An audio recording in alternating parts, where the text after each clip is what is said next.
نه کټ کې څه نقصان شته نه مټاکه تولهیي ده نه ایف ته په بړستن کې نه سختي شته په بالښت کې نو دا څومره چې مریض پکې لړزېږي په ژړا دی نو په خپل وجود دننه یو فساد دی په کمبخت کې ته په دې آزاد وطن کې ټول عمر غلام یې ګټه د حلالو کوي هر چا ته بدنامي نو ځان کړي ښکاره کو امریکې لره ویتنامي نو پرېوځه د مالدار په کوپ نو یو شو غریب قوم زه پرې ډېر یم خوشحاله او روز به زموږ راشي او بدري مې احتیاطاله نو ملګری چې زموږ هر څه وباسه د خیاله نو څوک چې پکې لکې اجمل خان له ګویان شه او راځه وړکې ساشه 1 منټ صبر وکړه ما چې به ګټل تا به خوړل په خپل طبیعت باندې تا چې به ویل ما به کول په حقیقت باندې نو انکار چې به مې وکړو بې دخلي و هغه وخت باندې نو اوس دې خوله وانهومه ستا غاښونو له عمدور یمه او وروره زه مزدور یمه نو ته وایې دا زما د اخر زه لاړ شمه چېرته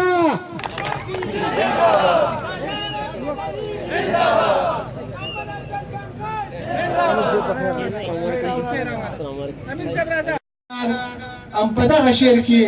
د هغې منشور هم شته او دستور هم شته او بله دا خبره وکړه چې یاره ټول خلک به داخل لځي خو د امجد یا د سالار کور دا پیپر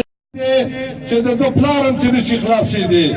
خلکو ترقۍ کولې کارونه کول د بدماشۍ کولې کله به په سیټو کې شامل شو دا د هغې خبرې خلاف جوړه ده په ضد کې جوړه ده د ای پی جی د ال پارټي جرګې دا تحریک به شروع یا د بې دخلۍ په ورځ باندې او نورې جلسې به هم کوي اوس صدر صاحب ته خواست کوم او د عوامي نیشنل پارټۍ د پی کې بیس د ټولو تنظیمونو په صلاح باندې زه تاسو ته مخاطب یم معاشرې د ظلم د وجې نه پسمانده پاتې شوي دي زمونږ د ټولو پارټو دا اعلان دی چې انشاءالله مونږ به د دوی په خوا کې ولاړ راغلي دا وطن نه د خان دی دا وطن نه د نواب صرف او صرف د دې دپاره چې دا یو پریشرایز کېدو دپاره چې دوی د دې خلکو نه لاس والي او دوی پسې منډه نه وهي